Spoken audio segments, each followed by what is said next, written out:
بسم اللہ الرحمن الرحیم الحمد للہ وکفا وسلام علی عبادہ الذین اصطفی. درود بھیجیے محمد و آل محمد علیہ السلام.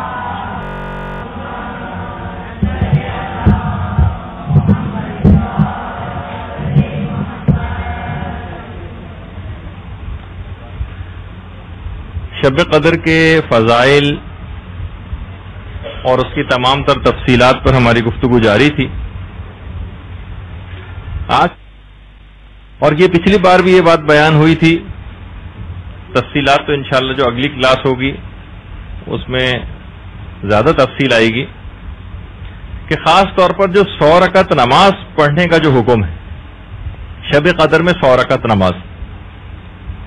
بہتر تو یہی ہے کہ اگر آپ کی ذمے اپنی قضا نمازیں باقی ہوں موجود ہوں تو آپ اپنی قضا نمازیں ہی پڑھیں. زیادہ بہتر ہے بنسبت اس کے کہ عام مستحب نماز یعنی 6-6.5 دن کی جو نمازیں بنتی ہیں تقریباً 100 رکعت نماز اس کے برابر آپ قضا پڑھ لیجئے اپنے, تو انشاءاللہ دونوں کا ثواب مل جائے گا.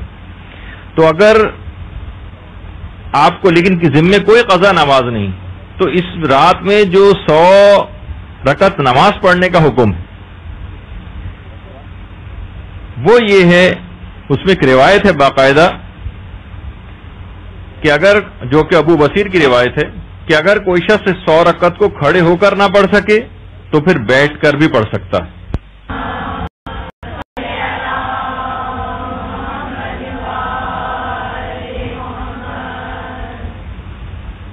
اس کا جو ثواب ذکر ہوا اس روایت کا وہ یہ ہے کہ اگر اس 100 رکعت کو نماز کو پڑھ لیا تو واقعاً آج کل کے دور کے جتنے مسئلے ہیں ہمارے وہ سارے اس 100 رکعت نماز کے فوائد کے اندر پوشیدہ ہوئے ہیں. یہ بتایا گیا روایت کے اندر کہ وسعت رزق بے پناہ اس کو حاصل ہو جائے گی, جو کہ آج کا سب سے بڑا مسئلہ رزق کی تنگی. دشمنوں کے مقابلے میں کفایت اس کی ہو جائے گی, یعنی دشمن اس کا جو ہے وہ اس کے سامنے مغلوب ہو جائے گا, دشمن اس کو نقصان نہیں پہنچا سکے گا. دشمن کے مقابلے میں کفایت, جو کہ آج کا بہت بڑا مسئلہ ہے صاحبان ایمان کا.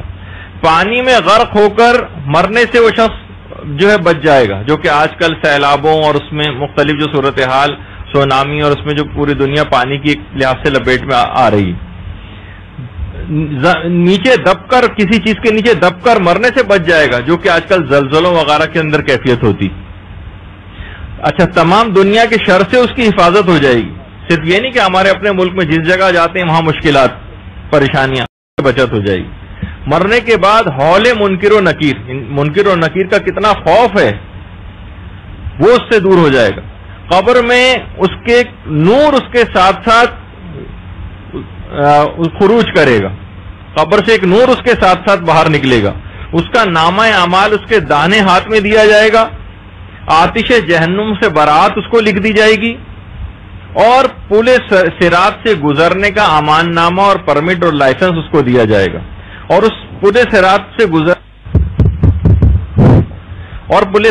گزرنے کا جو امان نامہ اس کے ساتھ ہوگا اس کے ساتھ ساتھ تمام عذابوں سے بچنے کا امان نامہ بھی ہوگا, تمام عذابوں سے بچنے کا امان نامہ. اور جنت میں بلا حساب داخل کیا جائے گا, اور جنت میں تمام انبیاء شہداء اور صالحین کے ساتھ رفیق ہوگا. وہ حسن اولئک رفیقا, اور ان کی رفاقت کتنی بہترین رفاقت ہوگی. تو آپ نے دیکھا کہ فقط اس 100 رکعت نماز کو پڑھنے سے کتنے زیادہ فائدے دین اور دنیا دونوں کے انسان کو حاصل ہو جاتے ہیں. صرف 6 دن کی نمازوں کے برابر ایک لحاظ سے دیکھا جائے. آپ کوشش کریں اگر آپ کی قضا نمازیں ہوں تو قضا نمازیں آپ 100 رکعت کے برابر اس رات کو پڑھیں. ورنہ نہیں ہے اگر تو مستحب نماز یہ والی جو نماز ہے, اور ہر رکعت میں الحمد کے بعد جس میں جو ہے وہ 10 مرتبہ سورہ توحید پڑھی جاتی. فائدہ بھی تو دیکھیں کتنا زیادہ ہے, تھوڑی سی محنت تو ہے لیکن فائدہ اتنا بڑا ہے اور اتنا زیادہ ہے کہ انسان کو اس رات کو کوشش کر کے جو افراد جن میں اتنی ہمت ہو وہ اس ثواب کو بھی ضرور حاصل کرے.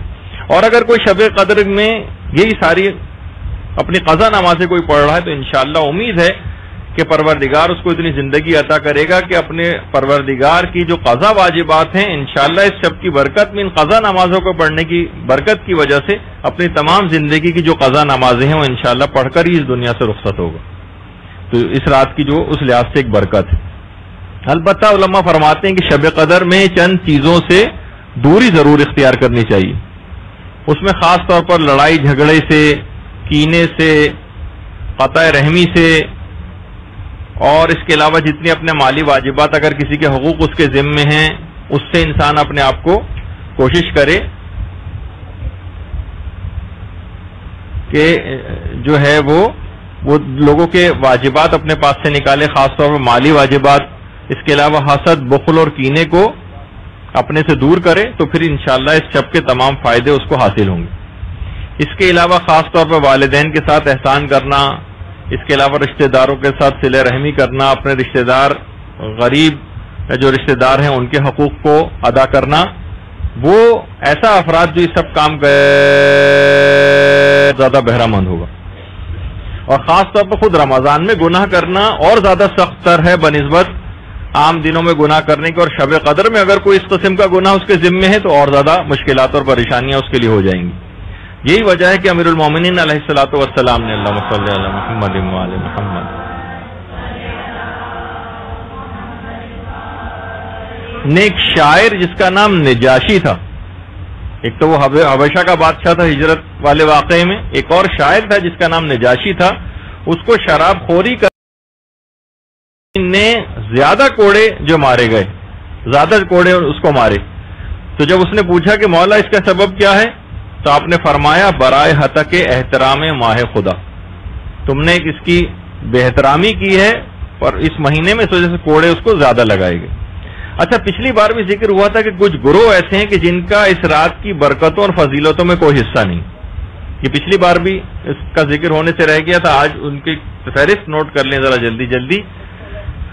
جی ہاں، وہ جو گروپ ہے ان میں ایک ہے، پہلا شخص وہ ہے شرابی. دیکھیے اب یہ گناہ اتنا زیادہ بڑھتا جا رہا ہے کہ پہلے تو آج سے چند سال پہلے تو اس موضوع پر علماء گفتگو بھی نہیں کرتے تھے. ضرورت ہی نہیں ہے کسی جگہ اخلاقیات کے درس ہو رہے ہیں، شراب کا ذکر آتا بھی تھا تو کیونکہ لوگ ہوتے ہی نہیں تھے. آج بہت زیادہ لوگ شرابیں پینے لگے ہیں، عام سی بات سمجھی جانے لگی ہے.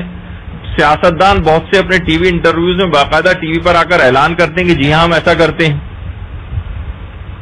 اور بہت سی ذرا سی بھی جو اپر کلاس ہے وہ ایک دوسرے کو گھروں پہ جو دعوت دیتے ہیں تو لوگ پہلے یہ پوچھتے ہیں کہ آپ کے گھر میں بار ہے یا نہیں، وہ شراب والا.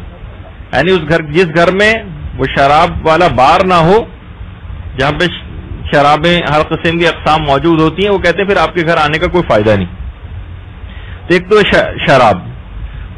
دوسرا، اور اس حد تک افراد ایسے موجود ہیں تو خود ہمارے استاد محترم فرماتے ہیں ایک صاحب ایسے تھے کہ جو کہ کوئی رات ایسی نہیں تھی جس رات کو شب قدر یہ نماز شب پڑھنے تک کے پابند تھے.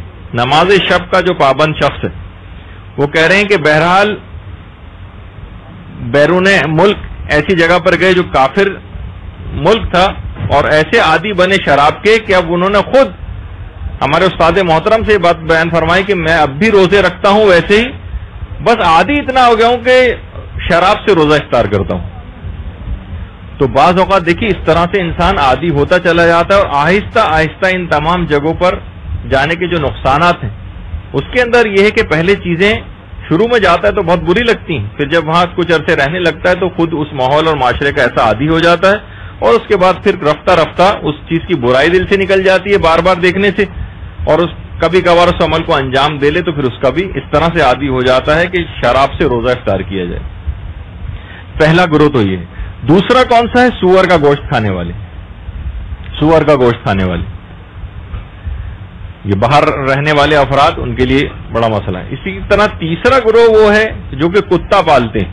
ایسے افراد کا شب قدر میں کوئی حصہ نہیں سوائے اس کے کہ کتا پالنے میں کوئی اسلامی مصلحت پائی جائے. چوتھا گروہ ہے سود خور افراد کا جو سود کھاتے ہیں. اب تمام ایسی اسکیمیں کہ جس کے اندر سود لازم آتا ہے، تمام ایسے بینک اکاؤنٹ کھولنا جس میں سود لازم آتا ہے، تمام ایسے پروفٹ جس کے اندر سود لازم آتا ہے، وہ اپنے مجتہد کے مطابق فقہی مسائل کو دریافت کر کے انسان کو اپنے ذرائع آمدنی کو دیکھنا چاہیے.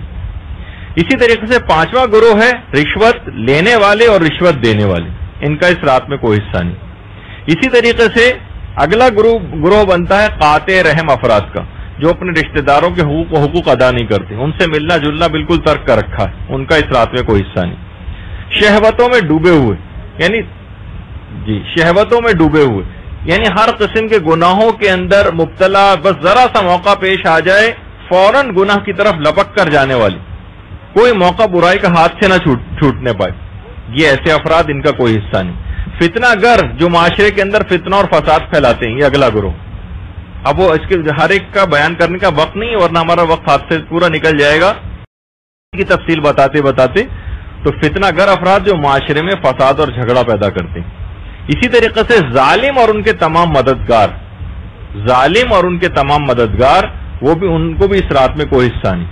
اسی طریقے سے اہل تہمت افراد، اہل تہمت جو دوسرے لوگوں کے اوپر تہمت لگاتے ہیں، ان کا اس رات میں کوئی حصہ نہیں۔ جھوٹے، جو کثرت کے ساتھ جھوٹ بولتے ہیں، جس پہ ہماری پوری گفتگو ہو چکی ہے، جھوٹے، ان کا اس رات میں کوئی حصہ نہیں۔ عاق والدین، جو والدین کو تکلیف پہنچانے والے، دکھ دینے والے، معمولی باتوں پہ ان سے بد کلامی کرنے والے، ان کا اس رات میں کوئی حصہ نہیں۔ اسی طریقے سے جادو کرنے والے اور جادو کرانے والے، یہ بھی معاشرے کے اندر چیز بڑھتی جا رہی ہے، ان کا اس رات میں کی برکتوں میں کوئی حصہ نہیں ہوگا۔ اسی طریقے سے مومنین کے لیے دل میں کینہ رکھنے والے اور مومنین سے دل میں دشمنی رکھنے والے، اب چاہے وہ ہمارے رشتہ دار ہوں، چاہے ہمارے کوئی اور عزیز ہوں، اقارب میں ہوں، اگر صاحبان ایمان ہیں، ان سے دل میں کینہ اور مومنین سے دشمنی اگر پائی جاتی ہے، ان کے لیے بہت مشکل ہو جائے گا کہ اس رات کے تمام فیوز و برکات سے بہرہ مند۔ اسی طریقے سے علماء فرماتے ہیں، جو اگلا گروہ لکھا گیا ہے، ان سب کے پیچھے روایات ہیں جن کو بیان کرنے کا وقت نہیں، لیکن بہت سے علماء نے پوری فہرست کے طور پر بھی اس کو لکھا ہے۔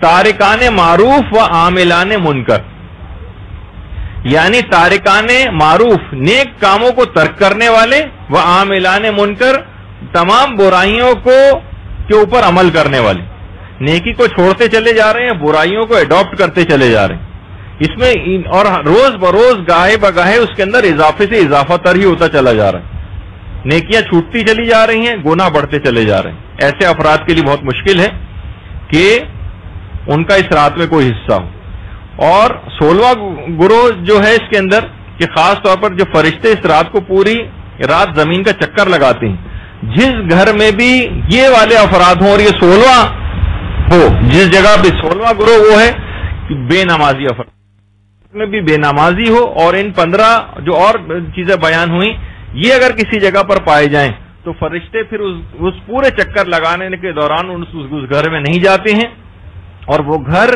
اس شب کی برکتوں سے محروم رہ جاتا ہے۔ اب کوشش کرنی چاہیے کہ بعض اوقات یہ ہوتا ہے، اگر ایک بے نمازی بھی موجود ہے، اگر ہم نے کوشش نہیں کی کہ مثلا کسی عورت کا شوہر جو ہے وہ نماز نہیں پڑھتا ہے اور وہ اس سلسلے میں کوئی اقدام نہیں کر رہی، کسی عورت کا بیٹا یا اولاد میں سے کوئی وہ اپنی سے اگر کوشش کر رہی ہو تو ایک الگ بات ہے، پھر تو یقیناً، لیکن یہ کہ اگر اس نے کوئی کوشش نہیں کی اور ٹھیک ہے کوئی نہیں پڑھتا، نہ پڑھے، ہم اس سے کہ ہم تو اپنی پڑھ رہے ہیں، تو پھر اس رات کو فرشتے چکر لگائیں گے، اور خیر و برکت کے جو فرشتے طلوع فجر تک جو نازل ہوتے رہیں گے وہ اس گھر پہ نہیں آئیں گے۔ تو باقاعدہ دیکھیے بہت سے ایسے جو علماء حضرات یا جو دینی طالب علم ہیں، وہ مختلف جگہوں پہ دینی ٹیوشن وغیرہ بھی پڑھاتے ہیں اور بچوں کو قرآن وغیرہ پڑھانے کے لیے جاتے ہیں۔ تو خود ایک مولانا محترم نے مجھے ایک بات بتائی، جو کہ خود مدرسے کے طالب علم رہ چکے ہیں، وہ خود بیان فرماتے ہیں کہ کسی جگہ وہ پڑھانے جاتے تھے تو باقاعدہ اس بچے کو کی جو ماں تھی وہ ان کے پاس آئی اور کہا کہ میں آپ سے ایک بات کہنا چاہتی ہوں کہ میرا جو شوہر ہے وہ کسی بھی طور پر نماز پڑھنے کو تیار نہیں ہوتا۔ دیکھیے ہمارے موجودہ ماحول اور معاشرے میں، جو کہ ایک دنیاوی اعتبار سے ایک بہت بڑے ادارے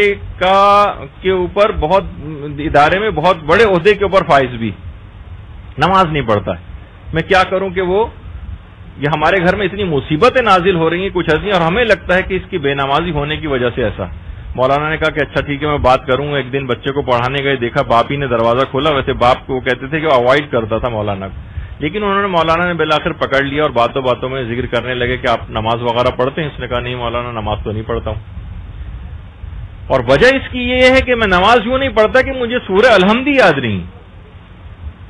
دیکھیے اتنے بڑے عہدے کے اوپر فائز، اور وہ مولانا کا کہنا ہے کہ انہوں نے کہا کہ ٹھیک ہے میں آپ کو کوشش کر کے یاد کرواؤں گا اور جب تک وہ یاد کروا رہے تھے کہتے میں 3 مہینے ہو گئے اس شخص کو مجھے سورہ الحمد یاد کرواتے ہوئے، لیکن ابھی تک سورہ الحمد یاد نہیں ہو سکی اس سے. تو ہاں، تو اس سے آپ ذرا اس سے اندازہ لگائیں کہ بعض اوقات توفیقات ایسے سلب ہو جاتی ہیں اور وہ گھر مسلسل برائیوں اور پریشانیاں اس گھر کے اندر مسلسل رخ کر لیتی ہیں اس کا. تو کوشش کرنی چاہیے گھر میں کوئی بے نمازی نہ رہنے پائے. تو بہرحال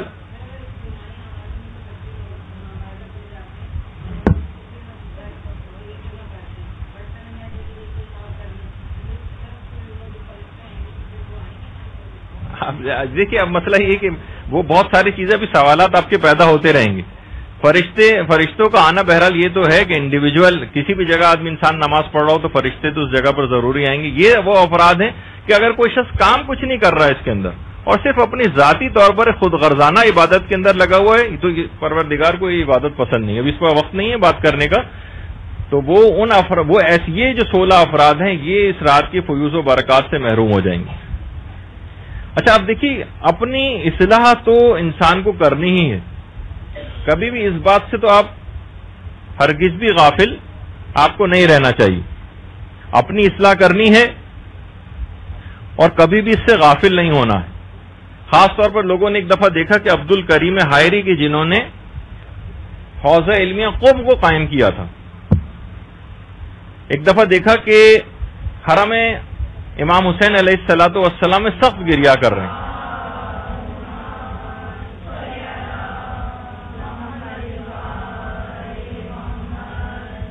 سخت گریا کر رہے ہیں اور کہہ رہے ہیں، امام سے کہہ رہے تھے کہ اے میرے آقا میں مجتہد تو ہو گیا ہوں، اب میں چاہتا ہوں کہ انسان بھی بن جاؤں. اور یہ بات بھی شیخ عبد الکریم حائری کہتے تھے کہ ملا شدن چہ آسان آدم شدن چہ مشکل. بعض یعنی کہ جانا تو پھر بھی آسان ہے، انسان بننا جو ہے وہ بہت مشکل کام ہے. اور بعض کہتے ہیں کہ ملا شدن چہ مشکل آدم شدن محالست. مولوی بننا تو پھر بھی مشکل کام ہے، لیکن انسان بننا تو واقعی محال کام ہے کہ جیسا پروردگار چاہتا ہے ایسی. یعنی ان تمام عبادات کا مقصد یہ ہے کہ ہمارا تزکیہ نفس ہو جائے. صرف یہ کہ اٹھک بیٹھک 100 رکعت جلدی جلدی اٹھ بیٹھک نماز پڑھ رہے ہیں اور تبدیلی کوئی بھی نہیں آ رہی. نہیں، ہمیں چاہیے کہ ہم اپنے آپ کو ان تمام اعمال کے ذریعے تبدیل کرنے کی کوشش کریں. اور یہی وجہ ہے کہ جب نفس کی انسان اتنی زیادہ مخالفت کرنے لگتا ہے تو واقعی پھر اس کے اندر وہ صلاحیتیں بھی پیدا ہوتی ہیں، اپنے نفس کا مالک بن جاتا ہے. اچھا وہ تو تھے شیخ عبد الکریم حائری جو آپ نے دیکھا. اس سے آپ دھوکہ نہ کھائیے گا، دوسرے ایک اور بھی ہیں جن کا نام ہے احسن الحائری احقاقی. یہ شیعوں کا ایک گمراہ فرقہ ہے، فرقہ شیخیہ، جس کی بہت تعداد کویت میں موجود ہے. یہ اس کو لیڈ کرنے والے ہیں. تو شکلوں سے اماموں سے بھی بعض اوقات دھوکہ نہیں کھانا چاہیے. اور جو انحرافات جو دین کے اندر پھیلائے جا رہے ہیں اس میں فرقہ شیخیہ. احسن الحائری احقاقی کے نام سے مشہور ہے. آیت اللہ احسن الحائری احقاقی اپنے آپ کو لکھتے ہیں یہ. تو بہرحال یہ خود ایک گمراہ فرقہ ہے. شیعت میں تمام مجتہدین کے ان کے خلاف فتاوے موجود ہیں کہ یہ گمراہ فرقہ ہے اور ان کے عجیب و غریب قسم کے نظریات. اور اکثر ذاکرین جو مجالس پڑھنے والے ہیں ان میں سے اکثر ذاکرین کی اچھی بڑی تعداد جو ہے وہ ان کے افکار کی پیروکار ہے. تو بہرحال تو دعا ہمیں مانگنی چاہیے کہ ہم اپنے نفس کے مالک بن جائیں، ان تمام عبادتوں کا ہمیں ایک فائدہ ہو. اسی طریقے سے آقا سید محمد تقی خونساری یہ بزرگ مراجع میں سے گزرے. دیکھیے جب آپ اس رات کو دعائیں مانگیں گے نا تو دعائیں قبول بھی تو ہونا چاہیے، لیکن دعائیں قبول اس وقت ہوتی ہیں کہ جب انسان گناہ چھوڑنے کا مکمل ارادہ کرے. آیت اللہ محمد تقی خونساری بزرگ مراجع میں سے گزرے ہیں. قم میں ایک زمانے میں بارشیں ہونا بہت بند ہو گئی تھیں، تو انہوں نے بہت مشہور ان کی نماز استسقاء ہے آیت اللہ محمد تقی خونساری کہ اتنی شدت کے ساتھ قحط پڑا تھا اور بارشیں ہونا بند ہو گئی تھی. آیت اللہ محمد تقی خونساری نے ابھی نماز استسقاء ختم ہی کی تھی کہ گھنے بادل آ گئے اور پورا قم جلتھل ہو کے رہ گیا. یہ آیت اللہ محمد تقی خونساری کی سب سے اللہم صلی علی محمد وعلی محمد. گناہوں سے پرہیز سے ایسا ملکہ پیدا ہو جاتا ہے کہ دعائیں جو ہیں بڑے آرام سے پھر قبول ہو جاتی ہیں. آیت اللہ محمد تقی خنساری کی قبر ہے آپ کے سامنے. تو بہرحال بلا فاصلہ جو ہے وہ بارش شروع ہو گئی اور حرم معصومہ قوم کے بالکل سامنے جو کار پارکنگ ہے جسے رود خانہ جہاں پر ایک نہر پہلے بہا کرتی تھی آج کل وہاں پر کار پارکنگ ہے. اور کچھ ہی عرصے پہلے ایک باقاعدہ ایک دم سے ایک سیلابی ریلا آیا تھا اور اس کے اندر 20-22 لوگ ابھی چند ماہ پہلے ہی یہ ہوا ہے اور سب کے سب لوگ اس کے اندر بہ گئے تھے. تو اسی طریقے سے یہاں پہ ایک نہر ہوا کرتی تھی, ان کو بچ نکلنے کا موقع بھی نہیں مل سکا. بہرحال ایک سیلابی ریلا آیا اور پارکنگ میں جتنے بھی افراد موجود تھے ان کے ساتھ یہ ہوا. تو یہ میں بیان کرنے کا مقصد یہ تھا کہ یہ حرم معصومہ قوم بالکل سامنے جو آپ کو نظر آ رہا ہے, اس کے سامنے جو رود خانہ جو نہر ہے یہاں پر یعنی اس حد تک بارش ہوئی تھی آیت اللہ تقی خنساری کی نماز استسقاء کے بعد کہ پورا قم جل تھل ہو گیا تھا اور یہ سامنے بالکل یہ جو نہر تھی یہ بھی بالکل پانی سے جو ہے لبریز یہ والی جگہ ہو گئی تھی. تو بہرحال یہ گئے تھے اور اس موقع پر دعا کی تھی, پروردگار اس وقت آبرو اسلام اور آبرو تشیع تیرے ہاتھ میں, اگر دعا قبول نہ ہوئی اور بارش نہ ہوئی تو میں نے سوچ لیا پروردگار کہ اپنے نفس کو خوب سزا دوں گا, کیونکہ اگر دعا قبول نہ ہو تو یقیناً اس کے اندر ہمارا کوئی نہ کوئی خطا اور غلطی ہوتی, تو اپنے نفس کو سزا دیں گے, تم ہی اس قابل ہو. تو بہرحال یہ اس وجہ سے میں نے یہ چیز بتائی کہ اگر انسان واقعی اگر اس بات کی کوشش کرے کہ اپنے آپ کو گناہوں سے بچائے تو پھر جو دعائیں بھی کرے گا اس رات کو پھر وہ دیکھے گا کہ دعائیں کس طریقے سے قبول ہوتی ہیں, مزہ آئے گا اس کو دعا کرنے کا, کیونکہ اس کے نتائج اور ثمرات سے بہرہ مند ہو. بنسبت کہ صرف رٹے رٹائے بس ایک آپ کو جیسے ٹک کرنا ہے پینسل سے, یہ ہو گیا یہ ہو گیا یہ ہو گیا, اور ایک روحانیت اس کے اندر نہ آنے پائے تو اس رات سے پھر اتنا زیادہ اس کا مطلب ہے کہ فائدہ نہیں اٹھایا جا سکا اگر وہ رات آپ میں کوئی تبدیلی نہیں لا رہی. تو بہرحال دعائیں جو آپ کو کرنی ہیں اور سارا دار و مدار اس رات کا دعاؤں کے اوپر ہی, ہمیں اپنی قسمت کو لکھنا ہے اور قلم ہمارے ہاتھ میں دے دیا گیا, تقدیر کا وہ صفحہ ہمارے ہاتھ میں ہے. لیکن کوشش یہ کریں کہ تو پچھلی دفعہ ہم نے بتایا تھا کہ وہ 4 گناہ کے جو کہ دعاؤں کی قبولیت میں رکاوٹ بن جاتے ہیں, اور جو دعائے کومیل میں ہے کہ پروردگار میں میرے ان تمام گناہوں کو بھی معاف کر دے جو بلائیں لے کر نازل ہوتے ہیں. تو چوتھے امام نے پھر وہ گناہ بھی بتایا کہ ان کی تعداد بھی 4 ہے کہ جو کہ بلائیں لے کر نازل ہوتے ہیں, یعنی اس رات ہم پر بلائیں نازل ہو رہی ہیں اور ہم کہہ رہے ہیں پروردگار یہ دے یہ دے یہ دے, یہ کیسے ممکن ہے؟ تو وہ گناہ پہلے ہٹانے پڑیں گے جو بلائیں لے کر آتے ہیں, جس میں سے ایک ہے امر بالمعروف اور نہی عن المنکر نہ کرنا. برائی سامنے ہوتی رہے اور انسان جو ہے بس بیٹھا اس کو دیکھتا رہے اور کچھ اقدام اس کے خلاف نہ اٹھائے. امر بالمعروف نہ کرنا. دوسرا گناہ امام نے بتایا نہی عن المنکر نہ کرنا, یعنی نیکیاں نہیں ہو رہی ہمیں کوئی پرواہ نہیں, برائیاں ہمارے سامنے ہو رہی ہیں تب ہمیں کوئی پرواہ نہیں. ایسا نیوٹرل ٹائپ کا آدمی اس کے اوپر بلائیں نازل ہوں گی جو ان دونوں گناہوں کے اندر مبتلا ہوگا.